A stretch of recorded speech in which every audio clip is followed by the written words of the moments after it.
ბიზნეს სამყაროს პროფესიონალები ჟურნალისტის როლში. საინტერესო თემებითა და სტუმრებით. მხოლოდ კომერსანტზე, ყოველ სამუშაო დღეს.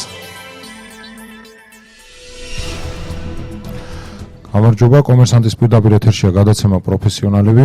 მე გელამ ღებრიშვილი ვარ, აუდიტორული კომპანია RSM კაპიტო ჯგუფის მმართველი პარტნიორი და ამ გადაცემის წამყვანი. როგორც ყოველ ორ თვეში ერთხელ ორშაბათობით დღეს გადაცემა პროფესიონალებში გესაუბრებით გადასახადებზე. კონკრეტულად დღევანდელი გადაცემის თემა გვექნება საგადასახადო შეთანხმება, ძალიან მეტად მნიშვნელოვანი და საინტერესო მსმენელთათვის და ნებისმიერ განახვდელისთვის. დღევანდელი გადაცემის სტუმარია ბატონი გიორგი ზედგინიძე, იურიდიული კომპანია ერისთავი იურიდიული ჯგუფის იურისტი, წამყვანი სპეციალისტი. მოგესალმებით ბატონო გიორგი. მოგესალმებით. დღევანდელი გადაცემის თემა, როგორც უკვე აღნიშნეთ, საგადასახადო შეთანხმება. ეს თემა პრინციპში ახალი 2011 წელს ამუშავებული კოდექსში გამოჩნდა და პრინციპში უკვე ბევრმა განახვდელმა ისარგებლა ამით. მოდით დავიწყოთ სულ თავიდან. საერთოდ რა მიზნებს ემსახურება და რა მიზნებს ისახავს ეს საგადასახადო შეთანხმება და რატო ფორმდება საერთოდ, მოდი ასე ვთქვათ. ანუ საგადასახადო შეთანხმების არსში გარკვევისთვის ჩვენ შეგვიძლია ვისაუბროთ ესე იგი საგადასახადო შეთანხმებაზე გვაქვს საგადასახადო კოდექსში შესაბამისი მუხლები, ასევე საქართველოს მთავრობის 278 დადგენილებით უკვე არის დეტალურად განსაზღვრული საგადასახადო შეთანხმების გაფორმების წესი და პირობები. ეხლა ისთვის რა არის საგადასახადო შეთანხმება ზოგადად? როგორც სახელიდან ჩანს, ეს არის შეთანხმება, რომლის ერთის მხრივ გამოდის გადასახადის გადამხდელი, ხოლო მეორეს მხრივ კი უკვე საჯარო სამართლის იურიდიული პირის შემოსავლების სამსახური. ანუ სახელმწიფო განახვდელსა და სახელმწიფოს შორის ეს ფორმდება წერილობით ფორმდება გადახვდელსა და შემოსავლების სამსახურს შორის.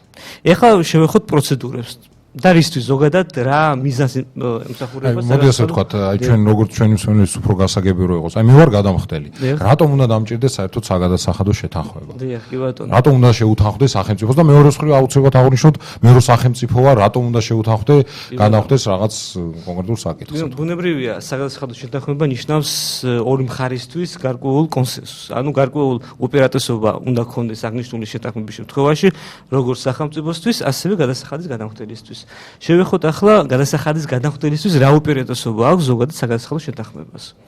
ამისთვის დაგვეხმარება საგადასახადო კოდექსის 292 მუხლი, ასევე მთავრობის დადგენილებით განსაზღვრული საგადასახადო შეთანხმების არსი. ანუ საგადასახადო შეთანხმება შეიძლება გაფორმდეს გადასახადების ან და სანქციის შემცირების მიზნით. ეს რას ნიშნავს, რომ მსმენელისთვის იყოს გასაგები.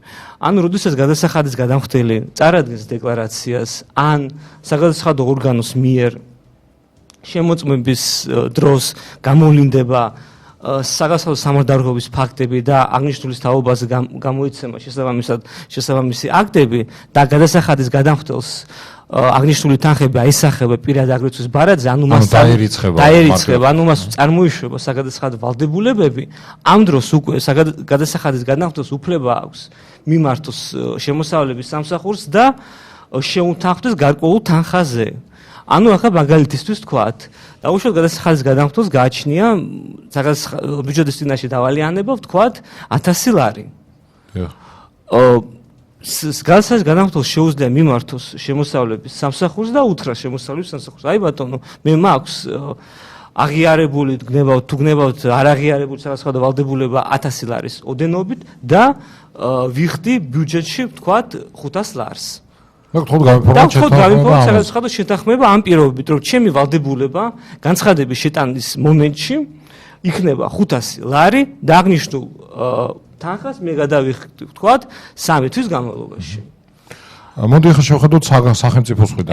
რატომ უნდა შეუთანხმდეს, თქვა თუ პირს, ფიზიკურ ან იურიდიულ პირს გააჩნია მონაწილე მხარე, როგორც ფიზიკური, ასევე იურიდიული პირი შეიძლება იყოს, ხო? თუ გააჩნია, თქვა 1000 ლარი ვალდებულება, რატომ უნდა დაიკლოს, მოდი უხეშად თქვა ბიუჯეტმა ეს თანხა და რატომ უნდა მოუწევოს? ეხლა შევხედოთ უკვე სახელმწიფო. ასე იღებს ბიუჯეტი. კი ბატონო, ბიუჯეტი უპირატესად იღებს იმ გარემოებას, რომ თანხები აკუმულირება ხდება სწრაფად.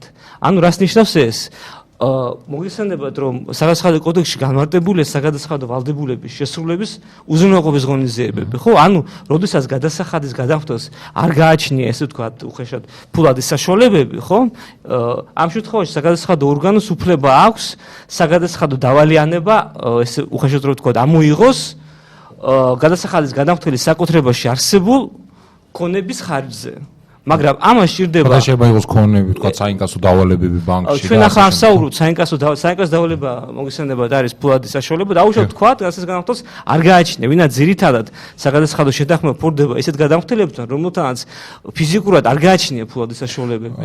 ანუ შეიძლება განახდოს თუმცა მოდი დავაკონკრეტოთ, ეს არ გამორიცხავს, ვისაც ფულადი სახსრება გააჩნია იმათანაც, მაგრამ ალბათ უმეტესად პრაქტიკაში ბუნებრივია ხორციელდება ესეთ შემთხვევაში, როდესაც გადასახადის განახდოს არ გააჩნია ფულადი საშუალებები. ანუ მას შეიძლება ქონდეს გადამხდელს, თქვათ, უძრავი ქონება ან მოძრავი ქონება და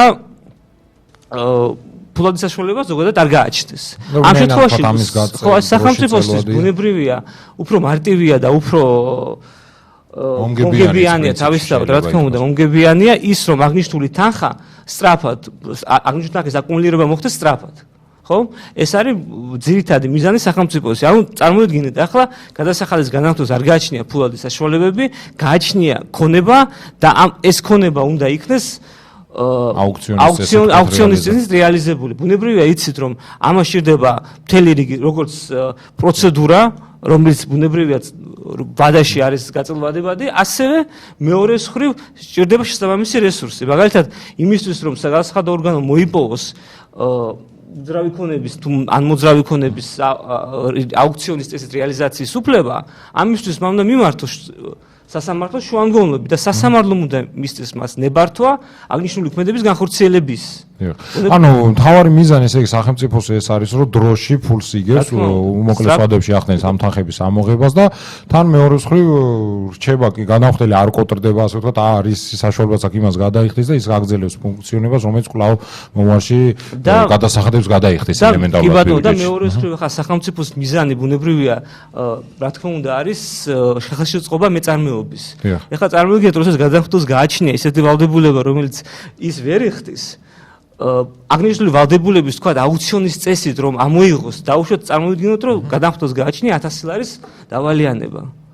ის 1000 ლარი რომ ამოიღოს ქონების ხარჯზე. ბუნებრივია აღნიშნული შემდგომ ფაქტობრივად უკვე გადასახადის განახდელის ამთავრებს საქმიანობას, რა თქმა უნდა და შემდგომი მოგება რაც შეიძლება მიიღოს გადასახადის განახდელმა საქმიანობის შედეგად, ბუნებრივია იკარგება. ანუ სახელმწიფო კარგავს აღნიშნულ თანხას. ესეც არის მეორე.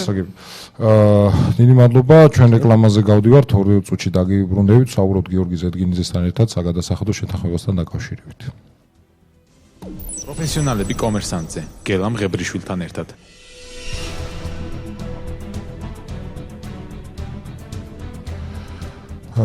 დავბრუნდით პირდაპირ ეთერში.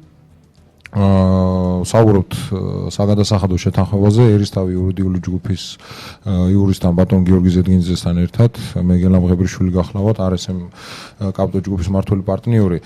შეგახსენებთ, რომ გადაცემის მსვლელობისას შეგიძლიათ დაგვირეკოთ 2 203 95 და 5 დაგვისვა თქვენთვის საინტერესო კითხვები, პრობლემები და ჩვენ შევეცდებით აუცილებლად გავცეთ მათ პასუხი. ბატონ გიორგი, ჩვენ პირველ ნაწილში გადაცემის შევეხეთ ამ საგადასახადო შეთანხმების მიზნებს, მაგრამ მინდა რომ მსმენელებთან ვთქვათ უფრო ღრმად ჩავიდეთ, რა სახეები არსებობს შეთანხმების ამაზე რომ ვისაუბროთ და შემდეგ პროცედურებზე. ჯერ დავიწყოთ თუ რა სახის შეთანხმები შეიძლება გაფორმოს. შეთანხმების შემდეგი სახეები არსებობს. ესე გადასახადების და სანქციის შემცირების მიზნით შეიძლება განხორციელდეს საგადასახადო შეთანხმება. ეხლა რას გულისხმობს ეს პუნქტი?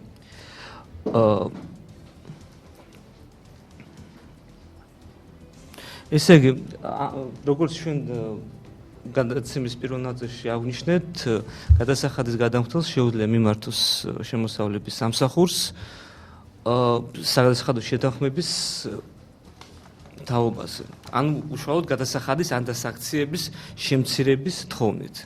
მაგალითისთვის როგორც აღნიშნეთ, ანუ აქ იგულისხმება დარიცხული, თქვა დამატებით დარიცხული საგადასახადო და აუდიტის მხრიდან. დამატებით დარიცხული არამედ შეიძლება იყოს დეკლარირებული გადასახადი და ამიტომ აქვს ამ საგადასახადო შეთანხმებას საკმაოდ დადებითი მხარე გადასახადის გადამხდელისთვის. ანუ გადასახადის გადამხდელს შეუძლია მაგალითად დაადეკლარიროს, ანუ აღიაროს, თქვათ 1000 ლარის თანხა, ოდენობა გადასახადის და თქვათ შემდგომ უკვე აღნიშნული თანხის გადახდის საშუალება ესე ხაშად რო თქვათ არ ქონდეს, ხო? ამ შემთხვევაში მას შეუძლია მიმართოს შემოსავლების სამსახურს და უთხრას, ბატონო, აი მაქვს დავალიანება 1000 ლარი, რომელიც ჩვენს მიერ არის დეკლარირებული და გთხოვთ გამიფორმოთ საგადასახადო შეთანხმება 500 ლარზე. აღნიშნულ თანხას მე გადავიხდით, თქვათ 3 თვის განმავლობაში. ბუნებრივია აღნიშნული საკმაოდ დიდი შეღავათი გადასახადის განახდელისათვის. ვინაიდან მოიხსენებათ ახლა სად 1000 ლარის გადახდა, სად 500 ლარის. და ისიც 3 თვის განმავლობაში. და ისიც 3 თვის განმავლობაში, კი ბატონო. ეს ერთი, მეორე აღნიშნული პუნქტის ქვეშ ახლავე მოიაზრება ასევე როგორც დეკლარირებული, ასევე დამატებით დარიცხული გადასახადი. თქვა საგადასახადო რევიზიის შედეგად. რა თქმა უნდა, საგადასახადო შემოწმების საფუძველზე დამატებით დარიცხული თანხები, რომელიც გადასახადის გადამხდელის მიერ შეიძლება იყოს აღიარებული და შეიძლება ასევე აღნიშნულ საკითხზე მიმდინარეობდეს საგადასახადო დავა. აქვე მინდა აღნიშნო, რომ აღნიშნული საგადასახადო შეთანხმების დღეის გამარჯვებით მოქმედი რედაქციის უპირატესობა არის ის, რომ საგადასახადო შეთანხმების გაფორმება შესაძლებელია იმ პირობებში, როდესაც კონკრეტული საგადასახადო დავალიანებაზე არსებობს სასამართლო გადაწყვეტილებაც კი. ამ სასამართლო გადაწყვეტილებაც კი არ უშლის საგადასახადო შეთანხმების გაფორმებას. რაც ასევე ბუნებრივია საკმაოდ დადებითი მოვლენაა. კი, ამ ხელს უწყობს განახორციელებისთვის. ეხლა შევეხოთ სხვა საგადასახადო შეთანხმების სხვა ფორმებს. გადასახადის განახორციელების მიერ არადეკლარირებული საგადასახადო ვალდებულების განსაზღვრის ან და შემცირების მიზნით საგადასახადო შეთანხმება. ეხლა რას გულისხმობს აღნიშნული ფორმა? მაგალითისთვის რომ ნათელი გახდეს მსმენელისათვის მოვიყვანთ ესეთ მაგალითს. მაგალითად 2006 წლის საგადასახადო პერიოდია, რომელიც გადასახადის განახორციელის მიერ თქვა არის ან დეკლარირებული, ან არ არის საერთოდ დეკლარირებული. გადასახადის განახორციელის არ ჩავაბარე დეკლარაცია თქვა დამავიწყდა რაღაც მიზეზით გამო არ მეორე მაგალითი ჩავაბარე დეკლარაცია, მაგრამ არ ავსახე ის თანხა რაც უნდა ამისახა ამ დეკლარაციაში. ანუ 100.000-ზე მქონდა ჩასაბარებელი და ჩავაბარე 50.000-ზე უხეშად რო თქვა. დავაკელი ვიუწევს. კი ბატონო. ორივე შემთხვევაში გადასახადის განახორციელებას შეუძლია მიმართოს შემოსავლების სამსახურს და უთხრას: აი ბატონო 2005 წლის საანგარიშო პერიოდზე მე მაქვს არადეკლარირებული საგადასახადო ვალდებულება 50.000 ლარის ფარგლებში და შეუხდახტოს ან აღნიშნულ თანხაზე, ან თქვას რომ ბატონო მაქვს 50.000 ლარის არადეკლარირებული ვალდებულება, ვიხდი თქვა 25.000. და გთხოვთ გამიფორმოთ საგადასახადო შეთანხმება და პირობებს მიუთითებს დაუშვათ თქვა აღნიშნული თანხის გადახდის 3 თვისვა და 4 თვისვა და ეს უკვე შეთანხმების საგანია ბუნებრივია. რა თქმა უნდა, ესეც არის გარკვეული შეღავათი გადასახადის გადამხდელისათვის და რა კუთხით. ეხლა წარმოვიდგინოთ, რომ ეს შეთანხმება არ გაფორმდა და საგადასახადო ორგანომ შეამოწმა გადასახადის გადამხდელი. ბუნებრივია, მას დაირიცხება ის გადასახადი, რაც დამალა ასე ვთქვათ. რაც დამალა. თავისი, ეგრეთ ვთქვათ, ვადების მიხედვით, ანუ ვთქვათ 2005 წლის ვთქვათ დეკლარაცია ბუნებრივია, აისახება 2005 წლის ვადის შესაბამისად და შესაბამისად აღნიშნულ თანხაზე გადასახადის გადამხდელს დაირიცხება როგორც ჯარიმების გადასახადის შემცირებისათვის, ასევე ბუნებრივია აღნიშნული პერიოდისათვის გადაუხდოთ თანხაზე წავა საურავი, რა თქმა უნდა. ამიტომ ბუნებრივია აღნიშნული თანხა ანუ უფრო დავაკონკრეტოთ, ესე იგი თუ ფორმდება საგადასახადო შეთანხმება, ანუ განახორციელმა აღიარა რომ 50.000 ლარი დაუმალე უხეშად ვთქვათ და შეუთანხმდა საგადასახადო ორგანო 20.000 ლარი გადაიხადა ვთქვათ 3 თვეში. ასეთ შემთხვევაში დავაკონკრეტოთ, ანუ უფრო გასაგები იყოს, ჯარიმები და საურავები განახორციელდეს არ ერიცხება. რა თქმა უნდა. ანუ სახელმწიფო უთანხმდება რომ კი დამალე, მაგრამ რადგან აღიარა, ასე ვთქვათ, პლუსად უთulis და უთანხმდება. კი ბატონო, მაგრამ შევეხოთ ამ პროცედურას, კი ბატონო, რომ უფრო ნათელი გახდეს გადამხდელისთვის.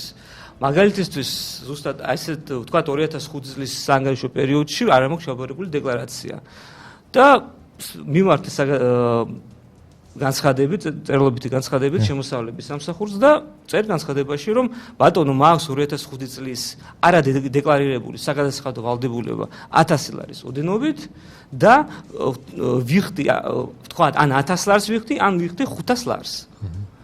შემოსავლების და აღნიშნული თანხის გადახდის პერიოდად გამისაზროთ 3 თვე. ამ შემთხვევაში პროცედურა როგორია? საგადასახადოში თუ შემოსავლების სამსახური მიიჩნევს, რომ ჩემი განცხადება არის დასაკმაყოფილი, ანუ თუ ეს პირობები არის მეორე მხარისთვის, ამ შემთხვევაში შემოსავლების სამსახურისას მისაღები, ხო? ამ შემთხვევაში ის გადასახადის განახორციელის განცხადებას სტანდარტულ მასალებით უგზავნის ფინანსთა სამინისტრო და შემდეგ ფინანსთა სამინისტრო უკვე გააქვს აღნიშნული საკითხი მთავრობაზე, მთავრობის სტომაზე, რომელიც შემდგომ უკვე საგადასახადო შეთანხმება ოფიციალურად ფორმდება პრემიერ-მინისტრის ბრძანებით. და მესამე ეტაპი და ახლა ბუნებრივია საგადასახადო შეთანხმებაზე რომ წავიდეს, როგორც ისე ვთქვათ, უხეშად საურავები ან და სანქციები, მაშინ ზოგადად დაკარგავს საგადასახადო შეთანხმება. შეთანხმების მიზანი მინდა რომ ჩაგეკითხოთ ჩვენ კომპანიასაც ხშირად რეკავენ და აი პრაქტიკა როგორია? მესმის რომ ეს კანონში დაფიქსირებული ვერ იქნება.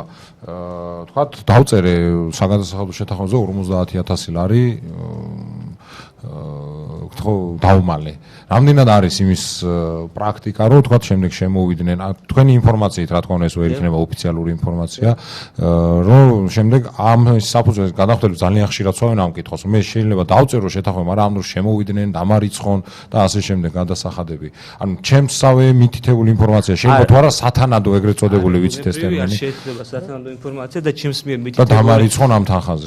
კი ბატონო, გასაგებია თქვენი კითხვა, გიპასუხებ რომ ჩემს მიერვე მითითებული ინფორმაცია არ შეიძლება გახდეს დარიცხვის საფუძველი. ანუ ეს არ შეიძლება მიიჩნიოს საგადასახადო ორგანომ სათანადო ინფორმაციით. ანუ ეს კანონით გაწერილია, რომ მე რო დავწერო 50000 დავმალე, ამაზე 50 და პლუს ჯარიმა პლუს საურავს ვერ დამარცხო. ეს რა თქმა უნდა კარგი მექანიზმია გადახდელისთვის, იმიტომ რომ დაცულია რაღაცა. წინააღმდეგ შემთხვევაში არავინ არ ადეკლარირებს. რა თქმა უნდა, იმიტომ რომ ეს არ შეიძლება ჩაითვალოს საგადასახადო მიზნებისათვის სათანადო ინფორმაციას, რომლის საფუძველზე შეუძლია საგადასახადო ორგანოს მოახდინოს გადასახადის განახორციელის ვალდებულებების განსაზღვრა. სანამ გავაგრძელებთ ჩვენ საუბარს, რამოდენიმე კითხვაა შემოსული. ერთი ესეთი ამბობენ, რომ ბოლო პერიოდში ხშირია საგადასახადო შეთანხმებები.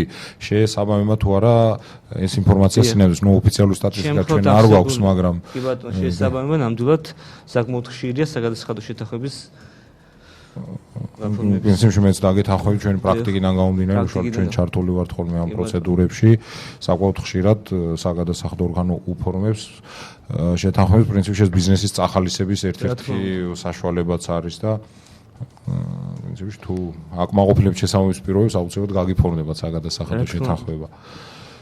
რა შემთხვევაში შეიძლება წავიდეს კომპანია საგადასახადო შეთანხმებებზე? ანუ რა ეტაპზე შეიძლება კომპანია მიიღოს ამაზე გადაწყვეტილება?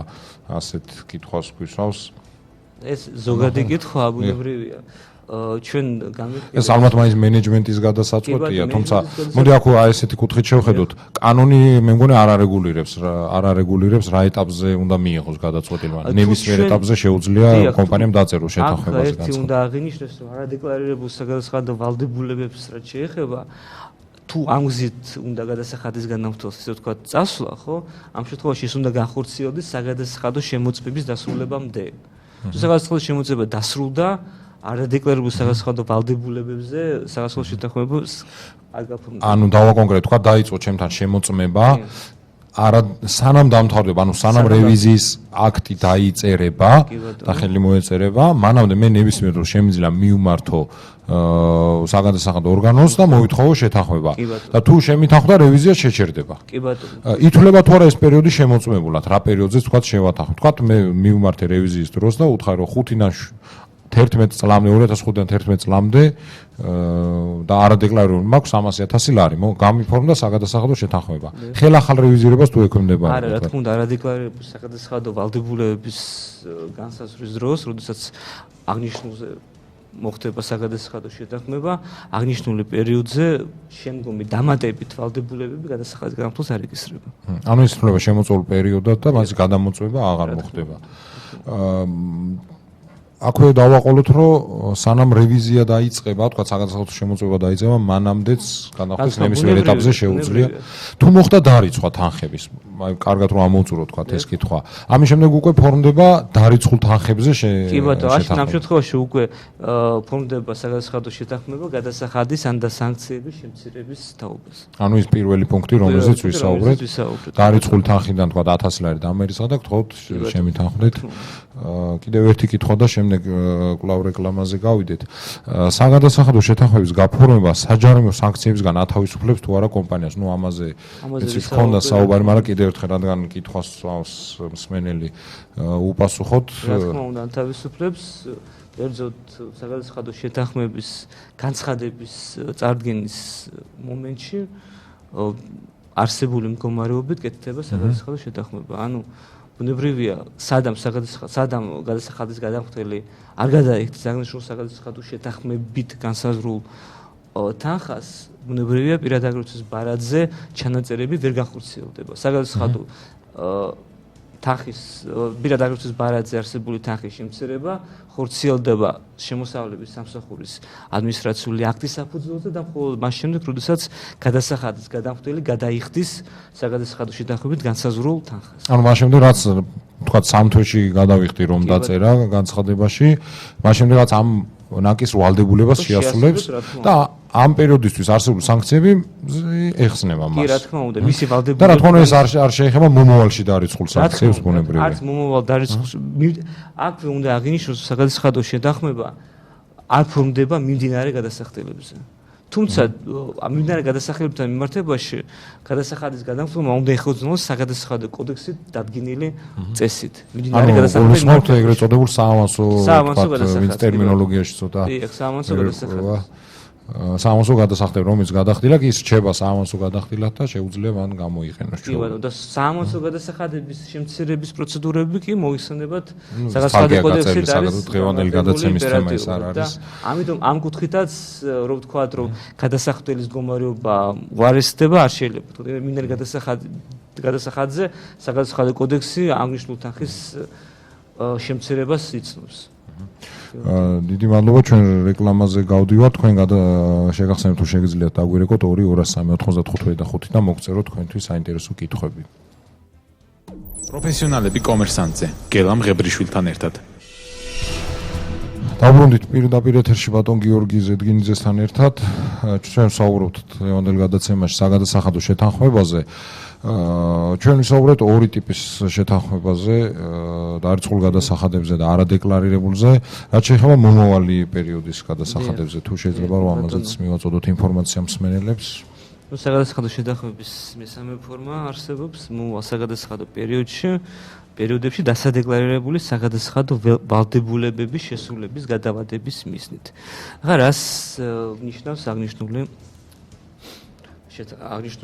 შეთანხმების აღნიშნული ფორმა, ხო? ამ შემთხვევაში წინა ფორმებიდან განსხვავებით შეთანხმება ხორციელდება არა თანხების შემცირების კუთხით, არამედ თანხების გადავადების კუთხით მხოლოდ და მხოლოდ. მაგალითისთვის შეიძლება მოვიყვანოთ ესეთი მაგალითი, რომ დაუშვათ 2012 წლის, თქვათ, აპრილის თვის ბრუნვა დამატებითი ღირებულების გადასახადის დასაბეგრე ბრუნვა გადასახადის გადამხდელს აქვს 1000 ლარი. მას შეუძლია მიმართოს შემოსავლების სამსახურს მომავალ საგადასახადო პერიოდში დასადეკლარირებული ვალდებულებების შესრულების გადავადების მიზნით. დეკლარაციის ჩაბარებამდე აკეთებს ამ ყველაფერს ბუნებრივია. არა მხოლოდ აქვე უნდა აღინიშნოს სწორი კითხვა, რომ არა მხოლოდ დეკლარაციის ჩაბარებამდე, არამედ საანგარიშო პერიოდის დაწყებამდე ახორციელებს ამას. რას ნიშნავს საანგარიშო პერიოდი? დეგეს მიზნების მოგიხსენებათ, საანგარიშო პერიოდი არის თვე და როცა მე ვახორციელებ აპრილის თვის გადავადებას, დეკლარაციის თანხის გადავადებას, ეს ნიშნავს იმას, რომ მე აპრილამდე უნდა წარმოადგინო განცხადება შემოსავლების სამსახურში. სავარაუდო და განსაზღვრო ბუნებრივია. ახლა მსმენელებისთვის საინტერესო იქნება პროცედურა, ტექნიკური პროცედურა, როგორ ხორციელდება. ეხლა ძალიან მნიშვნელოვანია, იმიტომ რომ უნდა ვიცოდეთ ვის მიმართოთ, როდის, რა ფორმით და რა უნდა მიუთითოთ განცხადებაში. კი ბატონო. ნუ მომავალ საგადასახადო პერიოდში საგადასახადო ვალდებულების შესრულების გადავადების დროს პროცედურა ფაქტობრივად იგივეა, როგორც სხვა შეთანხმების დროსაც, ანუ უნდა მიმართოს წერილობითი განცხადებით შემოსავლების სამსახურს, თუმცა აქვე უნდა აღინიშნოს, რომ ბუნებრივი აღნიშნულ ფორმას აქვს თავისი თავისებურებანი. კერძოდ, რაც გულისხმობს ეს თავისებურებანი. ანუ ამ შემთხვევაში სავალდებულოა, რომ გადასახადის გადამხდელმა მიუთითოს კონკრეტულად რომელი თვის დეკლარაციაში ასახული თანხების გადავადებას ითხოვს გადასახადის გადამხდელი და რა პერიოდს უთითებს. ანუ რამდენი ხნით უნდა რომ გადავადეს. და მაგალითად იგივე ავიღოთ აპრილის თვის დეკლარაციის დასადეკლარირებული თანხების გადავადებას ითხოვს გადასახადის გადამხდელი. ხო? ის მიმართავს განცხადებით და ეუბნება შემოსავლების სამსახურს. რომ ბატონო, აქვე უნდა აღინიშნოს აუცილებლად, რომ ეს ფორმა ეხება მხოლოდ და მხოლოდ სამშენებლო საქმიანობას, მხოლოდ და მხოლოდ განსაზღვრული ფორმაა აღნიშნული შეთანხმებისთვის. მხოლოდ და მხოლოდ სამშენებლო საქმიანობის შედეგად დასადეკლარირებულ გადასახადს ეხება აღნიშნული შეთანხმება. ამ შემთხვევაში როგორც მაგალითის მოიყვანთ რომ გასაგები იყოს მენელისათვის, მიმართავს შემოსავლების სამსახურს გადამხდელი და ეუბნება რომ აპრილის თვეში მექნება დასაბეგრი ბრუნვა 1000 ლარის ოდენობით. და აღნიშნულ თანხას გადაიხდი თქვათ ერთი წლის განმავლობაში წლიური 4%-ის სარგებლით. ამ შემთხვევაში თუ აღნიშნული პირობაზე დათანხმდება შემოსავლების სამსახური, პროცედურა იგივეა, რაც ჩვენ უკვე ვისაუბრეთ. ანუ აღნიშნული განცხადება თანადროულ მასალებთან ერთად იგზავნება ფინანსთა სამინისტროში და შენდებულ მთავრობაში. ეხლა ტექნიკურად შეიძლება დაისვას კითხვა რა იცის წინასწარ გადამხდელმა მომავალ თვეში რა ექნება მას. აქ სწორედ ამ მიზნით მინდა განუმარტო გადამხდელებს ტექნიკური მხარე აღნიშნული საგადასახადო შეთანხმების. თქვა დაუშვათ მაგალითისთვის განსაზღვრე ბრუნვა 1000 ლარი და მიუთითე რომ აპრილში მაქვს აპრილში მექნება მოსალოდნელი 1000 ლარის დასაბეგრი ბრუნვა. შემდეგ აღმოჩნდა რომ აპრილის თვეში გადასახადის გადამხდელს 1000 ლარის ბრუნვა კი არ ქონდა, არამედ ქონდა 500 ლარის. დეკლარაციაში ის ასახავს 500 ლარს და საგადასახადო შეთანხმება ხორციელდება არა 1000 ლარზე, არამედ 500 ლარზე და შესაბამისად 500 ლარის 4% სარგებელი უნდა გადაიხადოს გადამხდელი შესაბამისი პერიოდში, ხო? ამიტომ აქაც მეტად მნიშვნელოვანი საკითხია, რომ გადასახადი მოხდა პირიქით, თქვა 1500 აღმოჩნდა ნაცვლად 1000 მაშინ. კი ბატონო, თუ მოხდა 1500 პირიქით, საგადასახადო შეთანხმება კეთდება ბუნებრივი 1000 ლარზე, რაც არის ზევით ნამეტი ამ ნამეზე ჩვეულებრივი წესი მოხმობს. ანუ მას გადაიხდის შესაბამისი საგადასახადო კოდექსის დადგენილ ვადებში. ძალიან საინტერესო ალბათ ბევრი კომპანია გამოიყენებს. თქვენ ახსენეთ სარგებელი, მინდა ასევე ამას გაუსვა ხაზი. ანუ თუ ხდება მომავალი პერიოდი დასადეკლარირებელი პერიოდზე შეთანხმების გაფორმება, აუცილებელი თუ არა რომ განახდება მიუთითოს რა სარგებლით დააბრუნებს მას ბიუჯეტში ამ თანხას, ასე ვთქვათ. და რა პროცენტი შეიძლება ეს იყოს. დიახ, ბუნებრივია. ბუნებრივია ეს სავალდებულო პირობაა, 4%-იანი სარგებელი კოდექსშიც არის განმარტებული, თუმცა გადასახადის გადამხდელმაც უნდა მიუთითოს განცხადებაში, კონკრეტულად რა პროცენტს გადაიხდის ის კონკრეტული პერიოდში. ვინაიდან სწორედ ამ პირობებზე უნდა მოხდეს საგადასახადო შეთანხმება. გასაგებია. კითხვებია კიდევ შემოსული. საგადასახადო შეთანხმებას თქვენი ინფორმაციით უფრო მსხვილი კომპანიები თანხმდებიან თუ პატარა კომპანიები? ნუ პრინციპში აქ შეზღუდვა კანონში ზოგადად არაფერი გვაქვს, მაგრამ პრაქტიკაში საშუალო და ალბათ უფრო მსხვილი კომპანია. როგორც საშუალოა, ესევე მსხვილი და წვრილი მეწარმეები, ანუ აქ რამე შეზღუდვა და სტატისტიკურად რო ვისაუბროთ, ვერ ეთქვი, ახლა ცალსახად რომ თქვა საგადასახადო შეთანხმებით სარგებლობს მხოლოდ და მხოლოდ ვთქვათ, მსხვილი გადამხდელები. ვინაიდან საგადასახადო შეთანხმება ისეთი ფართოცნებაა და ზოგადად ფაქტობრივად ყველა გადასახადს მოიცავს, ანუ აქ შეზღუდების საკმაოდ ვიწრო არიან, მაგალითად შეზღუდებზე ჩვენ ვისაუბრეთ მიმდინარე გადასახადზე, ასევე საგადასახადო შეთანხმება არ ხორციელდება საგადასახადო კოდექსის 291 და 291 მუხლით გათვალისწინებულ სანქციებს. ანუ 291 მუხლი არის საკონტროლო სალარო აპარატების წესების დარღვევაზე დაკისრებული ჯარიმა და 291 მუხლი არის ეგრეთ წოდებული სხვა ჯარიმები. ანუ როცა საგადასახადო კანონმდებლობაში პირდაპირ აღნიშნული ქმედებისათვის სანქცია არ არის გათვალისწინებული, ხო? საგადასახადო ორგანომ უფლება აქვს გამოიყენოს 291 მუხლი, რომელიც თვალისწინებს 100-ლარიან ჯარიმას.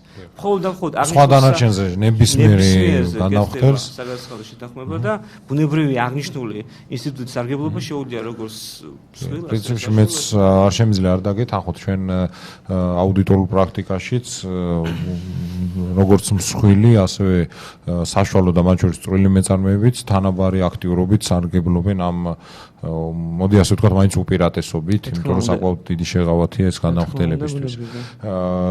ასევე ერთი კითხვა შემოსავლების სამსახური რამდენად აქტიურია თავად როცა საგადასახადო შეთანხმებაზე საუბარი. ანუ მათ ინტერესში უფროა თუ კომპანიების ინტერესში ასეთ კითხვას აქვს მსმენელი. როგორც ჩვენ თქვით, ორივე მხარის ინტერესია. ინტერესი არის აქ. სახელმწიფოს ინტერესი ბუნებრივია არის აღნიშნული თანხების სწრაფ აკუმულირებაშია. ამ კუმულირებაში მეორე მხრივ ასევე სამეწარმეო საქმიანობის წახალისებაში ეს ორი მეტად მნიშვნელოვანი მომენტია, რომელიც ბუნებრივია არ შეიძლება არ იქნეს მხედველობაში მიღებული, ანუ ეს ინტერესი საკმაო არის სახელმწიფოს მხრიდან და ბუნებრივია შემოსავლების სამსახურის ინტერესი არის, რომ გადამხდელთან გააფორმოს საგადასახადო შეთანხმება, მეორე მხრივ გადასახადის განახდელის ინტერესიც ნათელია. მისი საგადასახადო ვალდებულება და რაც არანაკლები მნიშვნელოვანია გადავადეს დროში, რაც მას დამატებით შეღავათს აძლევს.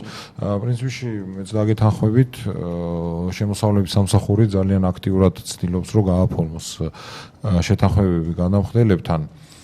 დღევანდელი გადაცემის დრო პრინციპში იწურება, თუმცა ამ თემაზე საკმაოდ ბევრია სასაუბრო. ჩვენ მომავალ გადაცემებში ალბათ კიდევ დაუბრუნდებით ამ თემებს. ასევე ბატონ გიორგი თქვენ აუცილებლად მოგიწევთ ერთ გადაცემაში, სადაც საგადასახადო დავებთან დაკავშირებით გვექნება, იმიტომ რომ მსმენელის ასევე მნიშვნელოვანია თუ როგორ მოემზადოს საგადასახადო დავისთვის და რა უნდა გაითვალისწინოს. მათ შორის საგადასახადო შეთანხმებაზე კიდევ ერთ გადაცემას აუცილებლად გავაკეთებთ. დღეს გადაცემა პროფესიონალები ამით თავდება. RSM კაპიტო ჯგუფი და რადიო კომერსანტი ერთი კვირით, ორი კვირით უკაცრავად გემშვიდობებით. ხვალ ამ პროექტის ფარგლებში მორიგი გადაცემა გელოდება სხვა წამყვანთან და სხვა სტუმართან ერთად. მე მომდევნო გადაცემამდე გემშვიდობებით, კარგად ბრძანდებოდეთ. კარგად ბრძანდებოდეთ. ბიზნეს სამყაროს პროფესიონალები ჟურნალისტის როლში. საინტერესო თემებითა და სტუმრებით. მხოლოდ კომერსანტზე, ყოველ სამუშაო დღეს.